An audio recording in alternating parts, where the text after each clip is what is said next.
Naam, waziri wa mambo ya ndani Patrobas Katambi ashangaza wengi baada ya kuruhusu maandamano ya tarehe 7 mwezi wa 7 nchini Tanzania. Patrobas Katambi baada ya kupiga marufuku mikutano ya kisiasa ya Chadema sasa azungumza maneno yaliyotafsiriwa kuruhusu maandamano ila kwa masharti haya mazito, na sharti la mwisho alilolitoa waziri huyo wa CCM litaweza kukushangaza sana. Mtazamaji, kabla tusonge mbele, nimegundua wengi wenu mnasikiliza video na taarifa kabla hamuja like na kusubscribe, ambapo haitakikani hivyo. Kabla tusonge mbele na habari hizi, hakikisha umelike video kisha subscribe na ubonyeze alama ya kengele. Kama umesubscribe, asante na tuendelee. Kauli iliyotolewa na waziri wa mambo ya ndani Patrobas Katambi kuhusu maandamano yanayotarajiwa mapema mwezi huu mnamo tarehe 7 imeendelea kuzua mjadala mkubwa kote Tanzania, huku wengi sasa wakihoji kama matamshi yake waziri yanaashiria kwamba maandamano ya amani yanaruhusiwa mradi tu waandaaji wa maandamano wanafuata mahitaji yote ya kisheria na kufuata sharti hili zito alilolitangaza. Maoni yake yamevutia umakini mkubwa kutoka kwa wanasiasa, wataalamu wa sheria, vikundi vya asasi za kiraia na raia wa kawaida, kila mmoja akitoa tafsiri tofauti za msimamo wa serikali. Sasa mjadala ulizidi baada ya waziri Katambi kusema kwamba serikali haina pingamizi lolote kwa maandamano yoyote yanayofanywa kwa mujibu wa sheria za nchi. Alisisitiza kwamba waandaaji lazima waarifu mamlaka na jeshi la polisi mapema na kuzingatia kila hitaji la kisheria kabla ya kufanya mkutano wowote wa umma. Anasema ya kwamba yoyote anayepanga kuandamana lazima afikishe ripoti katika kituo cha polisi na kupewa ruhusa ya kuandamana.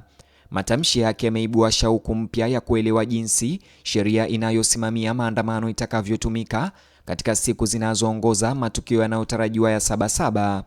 Akizungumzia kuhusu maandamano hayo makubwa yaliyopangwa, Katambi alisema vyombo vya usalama vya nchi vimejiandaa kwa tarehe yoyote ambayo maandamano yanaweza kupangwa. Wakati huo huo, waziri alionya kwamba mtu yoyote atakayekiuka sheria atakabiliwa na matokeo yanayofaa ya kisheria, akimaanisha kwamba wao hawazuii maandamano, lakini wanataka maandamano ya amani na yanayofuata sheria na masharti. Hata hivyo, aliweka wazi kwamba ikiwa waandaaji watafuata taratibu zote zinazohitajika kisheria, serikali haitakuwa na pingamizi kwa maandamano hayo.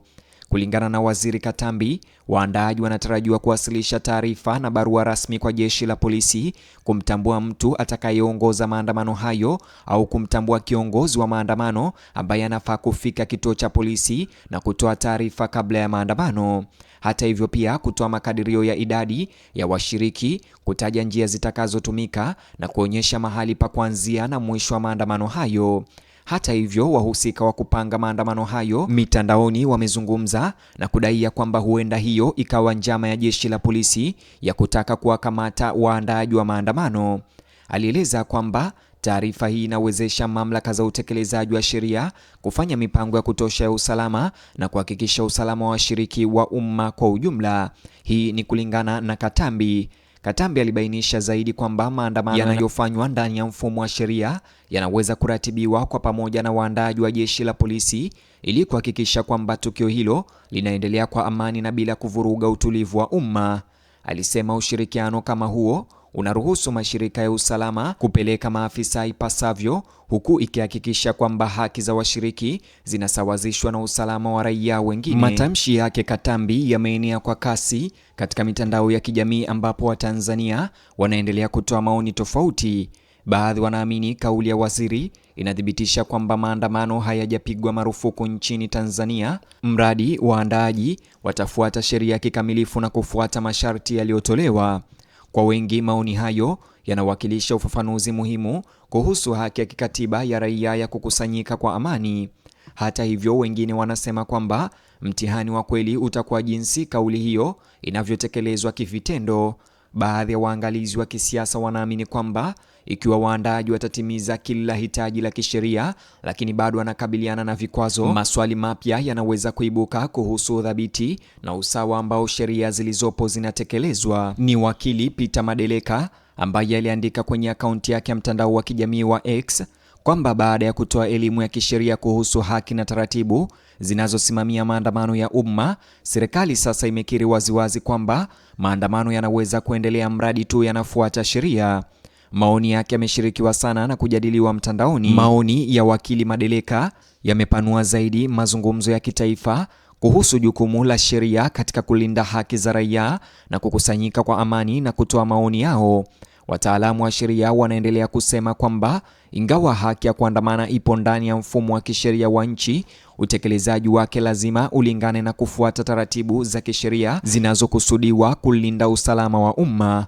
Licha ya kukubali uhalali wa maandamano yaliyopangwa vizuri, Waziri Katambi pia alitoa onyo kali kwa watu binafsi au vikundi vyovyote vinavyopanga kufanya mikusanyiko ya umma bila kufuata mchakato na sheria zinazohitajika za kisheria.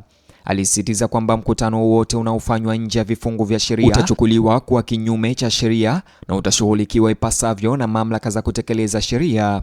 Waziri alisisitiza kwamba jukumu la serikali ni kulinda usalama wa umma na mali binafsi wakati wote. Alisisitiza kwamba vyombo vya usalama vitaendelea kutekeleza majukumu yao ya kikatiba bila upendeleo kwa kuhakikisha kwamba sheria inatumika sawa kwa yeyote atakayepatikana akikiuka taratibu hizo zilizowekwa za kisheria. Kadri maadhimisho ya siku ya Sabasaba, yani tarehe 7 mwezi wa 7 yanavyokaribia, majadiliano ya umma kuhusu maandamano yaliyopangwa yanaendelea kuimarika kote nchini. Wengi sasa wanafuatilia kwa karibu kuona kama waandaaji watakamilisha taratibu zote muhimu za kisheria kabla ya tarehe iliyopangwa na jinsi mamlaka husika zitakavyojibu arifa zozote rasmi ambazo zinaweza kuwasilishwa. Wakati huo huo, raia wanaendelea kufuata taarifa rasmi kutoka kwa viongozi wa serikali na taarifa mpya kutoka kwa jeshi la polisi kuhusu maandamano yanayotarajiwa hivi karibuni.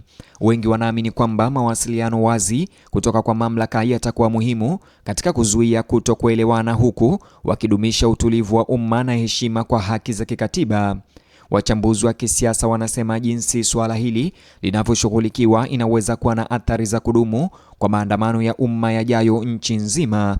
Hata hivyo, wanasema kwamba chochote kitakachotokea katika siku zijazo kinaweza kuwa muhimu au sehemu muhimu ya marejeleo ya jinsi sheria zinazosimamia makusanyiko ya amani na maandamano zinavyotafsiriwa na kutekelezwa katika shughuli za kisiasa za siku zijazo. Kwa sasa, mtazamaji wa Kurasa Media, macho yote yameelekezwa kwa waandaaji wa maandamano na mamlaka za usalama. Je, waandaaji wa maandamano haya watafikisha barua au taarifa kwa jeshi la polisi kabla maandamano haya?